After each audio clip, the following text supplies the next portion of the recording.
আমার কাছে ওনাকে স্বাভাবিক মনে হয় না। কার কথা বলছেন? হ্যাঁ, কথা মাহফুজ আলম।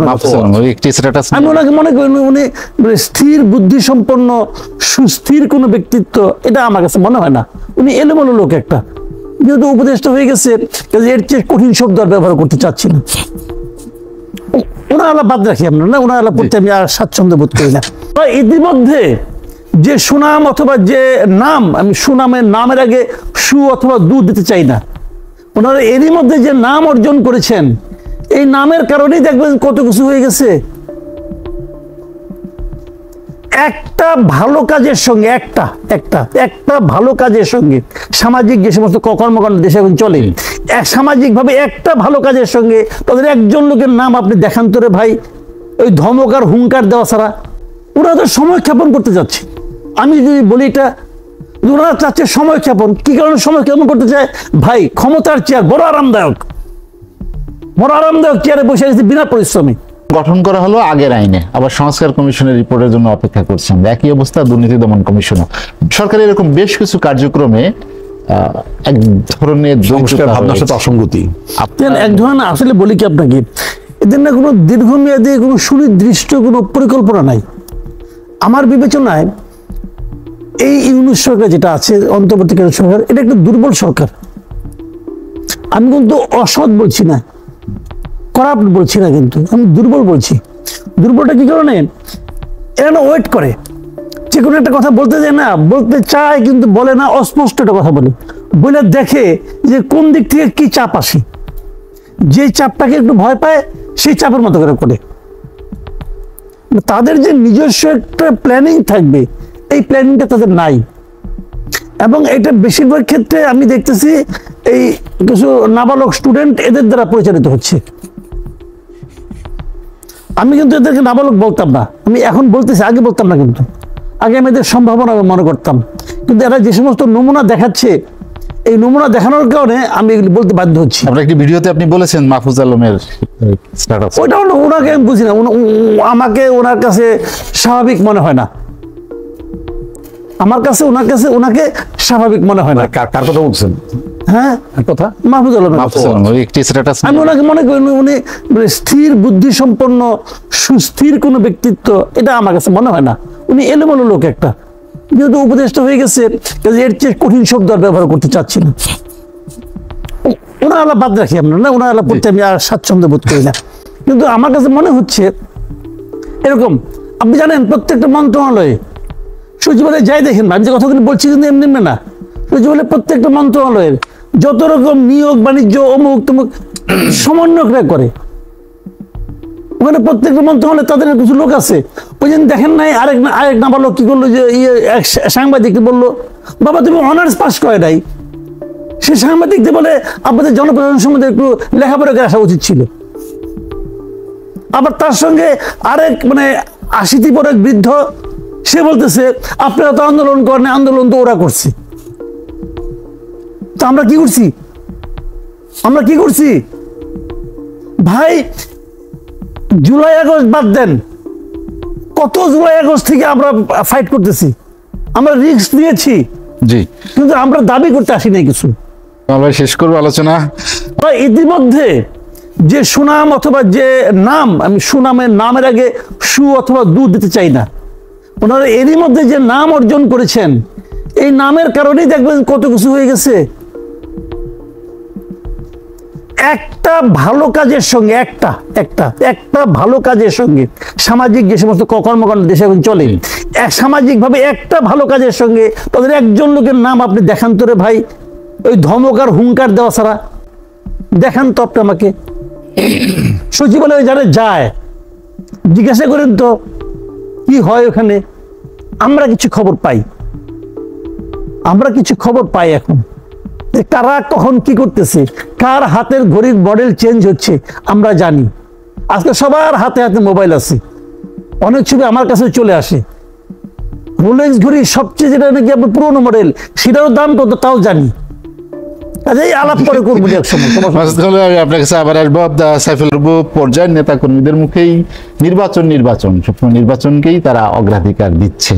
একটি রাজনৈতিক দল হিসেবে নির্বাচন চাওয়া আসলে প্রত্যাশা করা তেমন দোষের কিছু নয়, কিন্তু বলে, 5 এটাই তো আগস্টের কাজ। প্রেক্ষাপটে আপনার কি মনে হয় যে দ্রুত যে নির্বাচন চাওয়া সেটি 5 আগস্টের আকাঙ্ক্ষাকে পূরণ করবে কি? দেখেন, দ্রুত, প্রয়োজনীয়, প্রত্যাশিত, এই শব্দগুলো না আপেক্ষিক। যে জিনিসটা আমার জন্য প্রয়োজনীয় সেটা সাইফুল ভাইয়ের জন্য প্রয়োজনীয় না হতে পারে, সেটা আমাদের মানে রিপন ভাইয়ের জন্য এটা বিলম্বিত হতে পারে।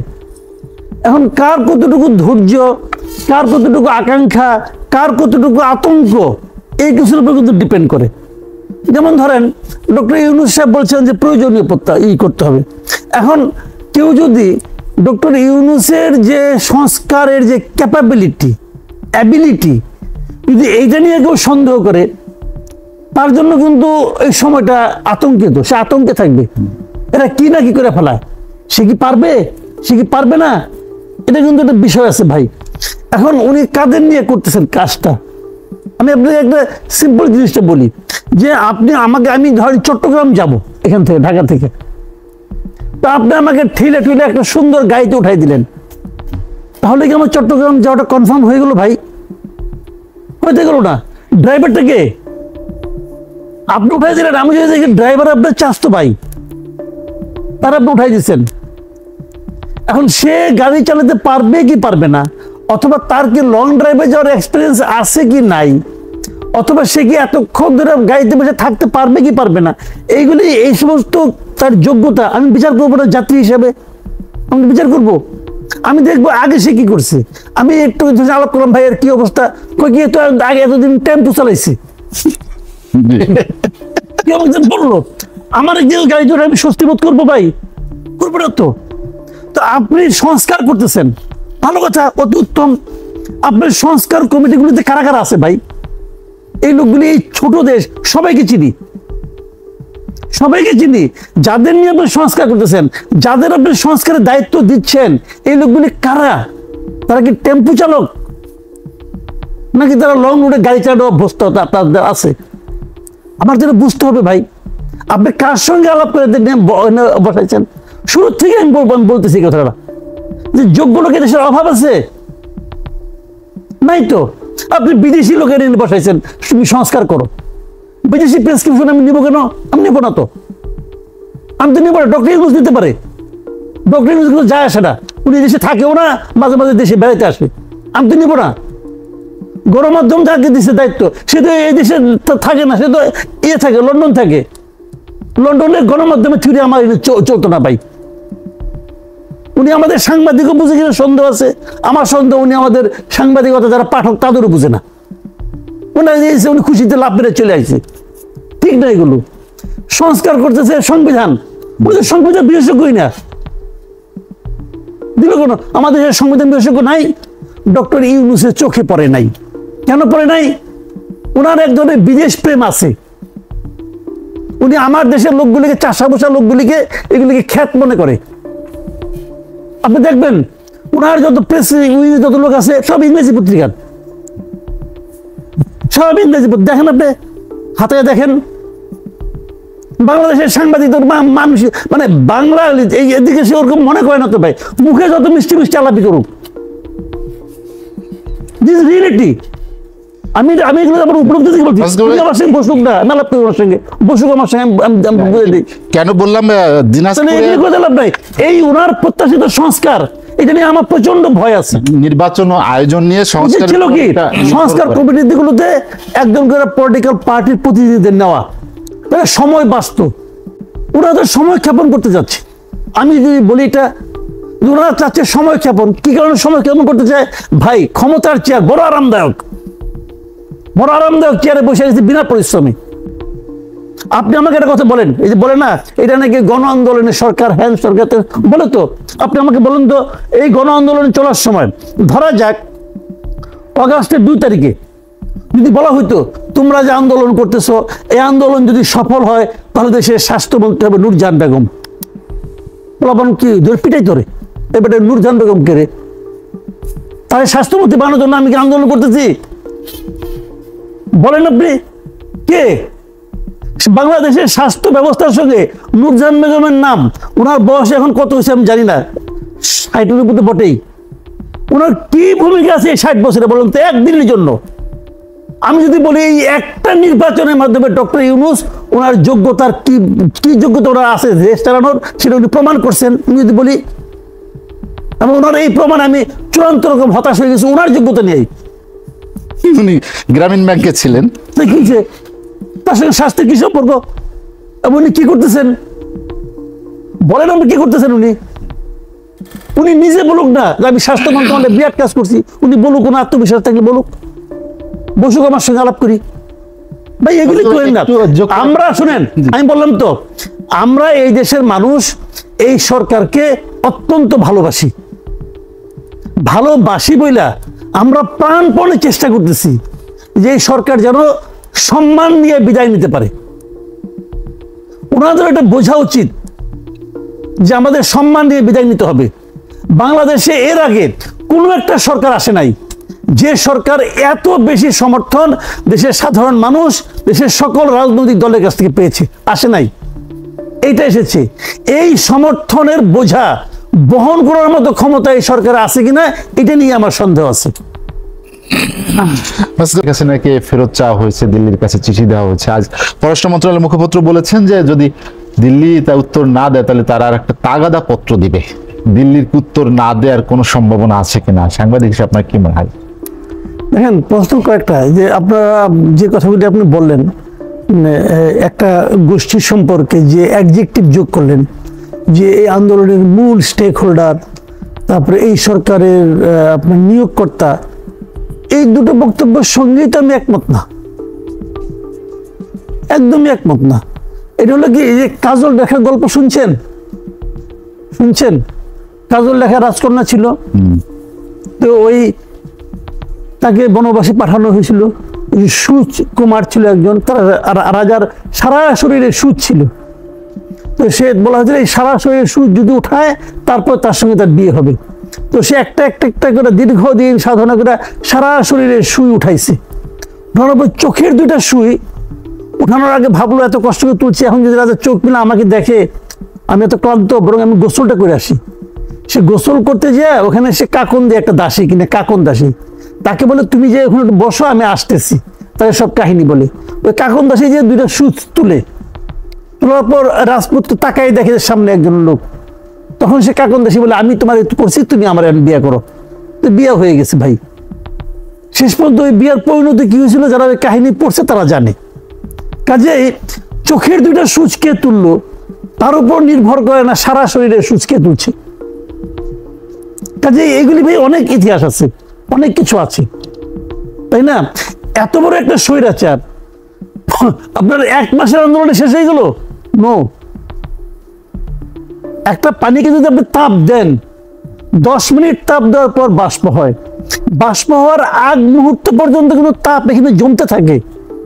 ওই তাপটা না জমলে কিন্তু বাষ্পটা হতো না। আপনি বাষ্পটা দেখছেন, কিন্তু এতক্ষণ যে চাপটা কে দিল ওইটা কিন্তু দেখা যায় না, কিন্তু ওইটা কিন্তু ওখানে পরিবর্তনটা হতে থাকে। তো আমি সেটাই বলছি যে ইউনূস সাহেব বলেছেন এই কারণে যে ইউনূস সাহেবের বাংলাদেশের মানুষ, বাংলাদেশের পরিস্থিতি, বাংলাদেশের রাজনীতি সম্পর্কে ওনার কোনো ধারণাই নাই। তখনও ছিল না, আগেও ছিল না, এখনো নাই, জাস্ট নাই। উনি হাসিনা সরকার কর্তৃক অত্যাচারিত ছিল। এই অত্যাচারের কারণে ওনার মধ্যে এক ধরনের বাঁচার প্রেরণা কাজ করছে। সে ক্ষমতা পাওয়ার পর এক ধরনের প্রতিশোধ স্পৃহা কাজ করেছে। ওনার আচরণে কিন্তু আমি দেখি না যে উনি পুরো দেশটাকে নিয়ে একসঙ্গে অগ্রসর হতে চান, আমি দেখি না, এখনো দেখি না। কিন্তু এটা হতে হবে, মাথায় রাখতে হবে, বিভক্ত জাতি কখনো অগ্রসর হতে পারে না। যে জিনিসটা নিয়ে শেখ হাসিনা ট্রাই করেছিল, জাতিকে বিভক্ত করতে চেয়েছিল, বিভক্ত জাতি রুল করার জন্য সুবিধাজনক, কিন্তু বিভক্ত জাতি অগ্রসর হওয়ার জন্য সুবিধাজনক নয়। এই জিনিসটা মাথায় রাখতে হবে ভাই। কাজেই মূল স্টেক হোল্ডার আপনি যাকেই বলেন, নিয়োগকর্তা যাকেই বলেন, ডিসিশন মেকার এই দেশের জনগণ। এই জিনিসটা যতক্ষণ পর্যন্ত আপনি বুঝতে না পারবেন, মানতে না পারবেন, ততক্ষণ পর্যন্ত এই দেশের উন্নতির কোনো সম্ভাবনা নাই। ওই যে যিনি বলেছেন যে সকল বিচার, হাসিনার বিচার হইতে হবে, আওয়ামী লীগের বিচার হইতে হবে, এর আগে যদি কেউ নির্বাচনের কথা বলে তবে তাকেই তারা জাতীয় শত্রু এবং বেঈমান হিসেবে চিহ্নিত করবে, বলেছে না? এটা হলো একটা শিশু সুলভ বক্তব্য, শিশু সুলভ বক্তব্য। হঠাৎ করে মাথা খারাপ হয়ে যায়, অনেক সময় এরকম হঠাৎ করে মাথা খারাপ হয়ে যায়। বিষয়গুলি এত সহজ না রে ভাই। ওনাদেরকে আমি একটা জায়গায় ধন্যবাদ জানাই, ওনারা পলিটিক্যাল পার্টি করতেছেন। পলিটিক্যাল পার্টি করুন, ইলেকশন হবে, ইলেকশন করুন, করুক, দেখি দেশের জনগণ তাদেরকে কতটা, তাদেরকেই মনে করে নিয়োগকর্তা, তাদেরকেই মনে করে মাস্টার মাইন্ড, এটা জনগণই বলবে। আমি আর কি বলবো, আমি তো একটা ভোটের মালিক, তাই না? কোটি কোটি ভোট আছে, দেখা যাবে তখন কি হয়। চ্যালেঞ্জটা দিয়ে রাখলাম আগাম ইলেকশনের পরে, ডাইকেন তাদেরকে পান কিনা, কাউকে ডাইকে এখানে আনতে পারেন কিনা দেখেন তো, তখন আলাপ করবেন। আওয়ামী লীগ যদি না থাকে তারাই তো প্রধান শক্তি হওয়ার কথা। এটা আপনি মনে করতেছেন, আমি মনে করতেছি না। আর আওয়ামী লীগ যদি না থাকে, এই যদিটা আপনি কি করে বলেন? আওয়ামী লীগ থাকবে কি থাকবে না সেটা তো নির্বাচন যখন হবে তখন দেখা যাবে, ঠিক না? ওই নির্বাচন তো হয় নাই। আর যদি থাকে অথবা যদি না থাকে, তাহলে থাকলেও আপনি দেখেন, আপনার কথা মধ্যে কিন্তু একটা বক্তব্য আছে যে যদি না থাকে তাহলে তারাই মূল প্রতিদ্বন্দ্বীদের মধ্যে একজন না, তবুও তারা মূল প্রতিদ্বন্দ্বী না, তবুও তারা 4-5 নম্বরের তলে থাকবে, আপনি শিওর থাকেন। আর যদি থাকে, যদি না থাকে 4 নাম্বার 5 নাম্বার, যদি থাকে তাহলে যে কয় নাম্বার এটা তো আল্লাহ জানে।